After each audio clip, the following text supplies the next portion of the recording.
Pada gambar mind mapping etika publik tersebut, kita akan membahas mengenai kode etik dan perilaku pejabat publik, bentuk-bentuk kode etik dan implikasinya, serta aktualisasi etika aparatur sipil negara. Yang pertama, kita akan membahas kode etik dan perilaku pejabat publik. Yang pertama, pengertian etika yaitu refleksi tentang standar yang menentukan baik atau buruk, benar atau salah yang harus dilakukan. Sedangkan pengertian kode etik itu ialah aturan-aturan yang mengatur tingkah laku dalam suatu kelompok khusus. Sudut pandangnya hanya ditujukan pada hal-hal prinsip dalam bentuk ketentuan tertulis. Kemudian kita akan membahas mengenai definisi dan lingkup etika publik. Itu terdiri dari pelayan publik yang relevan dan berkualitas, sisi dimensi reflektif, dan ketiga modalitas etika. Dimensi etika publik itu terdiri dari dimensi kualitas pelayanan publik, dimensi modalitas, dan dimensi tindakan integritas publik. Sedangkan tuntutan etika publik dan kompetensi yaitu menempatkan seseorang yang memiliki keahlian tertentu pada tempat yang sesuai keahliannya. Perilaku pejabat publik itu terdiri dari penguasa menjadi pelayan, wewenang menjadi peranan, dan jabatan publik adalah amanah. Selanjutnya adalah nilai-nilai dasar etika publik. Yang pertama itu memegang penuh nilai-nilai ideologi negara Pancasila. Yang kedua, setia dan mempertahankan Undang-Undang Dasar Negara Kesatuan Republik Indonesia tahun 1945. Ketiga, menjalankan tugas secara profesional dan tidak berpihak.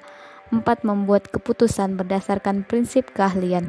5. Menciptakan lingkungan kerja yang non-diskriminatif. 6. Memelihara dan menjunjung tinggi standar etika luhur. 7. Mempertanggungjawabkan tindakan kinerja. 8. Memiliki kemampuan dalam melaksanakan kebijakan program pemerintah. 9. Memberikan layanan kepada publik secara jujur, tanggap. Ke-10. Mengutamakan kepemimpinan berkualitas tinggi. 11. Menghargai komunikasi, konsultasi, dan kerjasama. 12. Mengutamakan pencapaian hasil dan mendorong kinerja. 13. Mendorong kesetaraan dalam pekerjaan. Dan 14. Meningkatkan efektivitas sistem pemerintahan.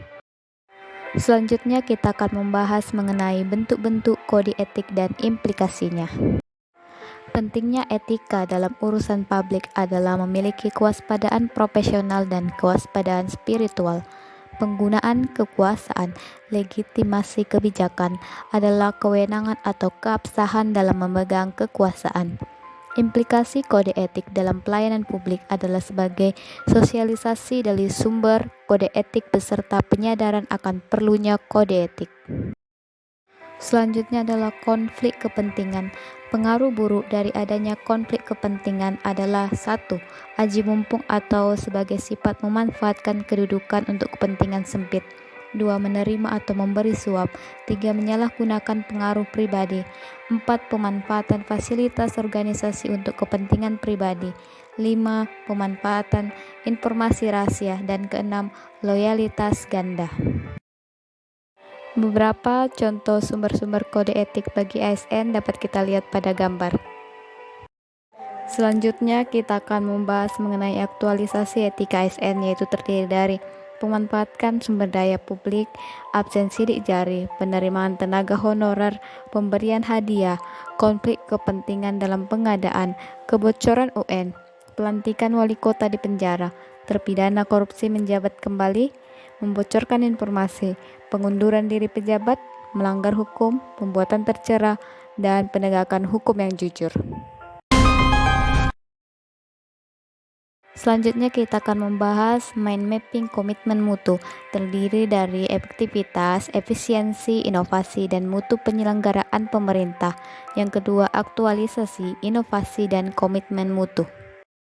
Konsep efektivitas, efisiensi, inovasi, dan mutu. Efektivitas adalah sejauh mana organisasi dapat mencapai tujuan yang ditetapkan. Efisiensi adalah jumlah sumber daya yang digunakan untuk mencapai tujuan. Inovasi adalah cara utama beradaptasi terhadap perubahan. Sedangkan mutu adalah kesempurnaan dan kesesuaian terhadap persyaratan. Nilai-nilai dasar orientasi mutu adalah 1. Komitmen kepuasan pelanggan. 2. Memberikan layanan yang menyentuh hati untuk menjaga customer tetap setia. 3. Menghasilkan produk yang berkualitas tinggi. 4. Pemberian layanan cepat. Dan 5. Pendekatan ilmiah dan inovatif. Pendekatan inovatif dalam penyelenggaraan pemerintah, yaitu pentingnya inovatif adalah untuk membawa perubahan yang dapat meningkatkan kepercayaan publik terhadap institusi pemerintahan. 4 fokus dari inovasi di pemerintahan yaitu pertama produk, 2 layanan, 3 metode kerja, dan 4 sumber daya. Cara berinovasi dimulai dari pertama penemuan, yang kedua melakukan pengembangan, ketiga duplikasi, dan keempat dengan cara sintetis. Selanjutnya adalah aktualisasi inovasi dan komitmen mutu. Konsep aktualisasi, inovasi, dan komitmen mutu. Aktualisasi adalah keadaan untuk menjadikan sesuatu terwujud dan terlaksana. Inovasi adalah kemampuan menciptakan sesuatu yang baru dan berbeda. Sedangkan komitmen mutu adalah ukuran baik atau buruk yang dipersepsi individu. Proses dari terjadinya berpikir kreatif adalah adanya ketidakpuasan, keingintahuan, sehingga menyebabkan menjadi merenung. Kemudian kita akan mencari data, membaca rujukan, kemudian kita akan menganalisis, membuat rancangan, kemudian akan menjadi karya kreatif sebagai inovasi yang akan dimanfaatkan atau diterapkan. Selanjutnya, membangun komitmen mutu melalui inovasi. Best practice institusi pemerintah adalah pelayanan publik memberikan nilai tambah kepada masyarakat dalam hal ketepatan dan kecepatan layanan.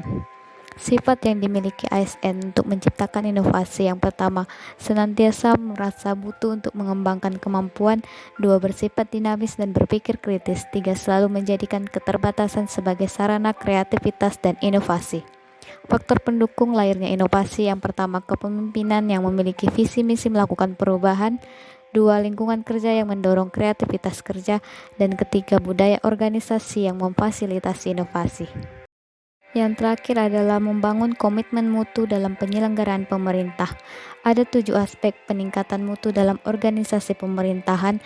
Yang pertama, reputasi budaya; 2, sumber daya dan wewenang untuk menggunakannya; 3, kejelasan mandat dari organisasi; 4, organisasi itu sendiri; 5, insentif untuk peningkatan mutu; 6, kualitas dari pimpinan dan pegawai organisasi; 7, fleksibilitas terkait hubungan organisasi. Karakteristik organisasi yang memiliki budaya mutu: yang pertama, komunikasi yang terbuka; 2, kemitraan internal yang mendukung; 3, pendekatan kerjasama tim; 4, obsesi terhadap perbaikan; 5, pelibatan dan pemberdayaan karyawan; dan yang keenam, menginginkan masukan dan umpan balik.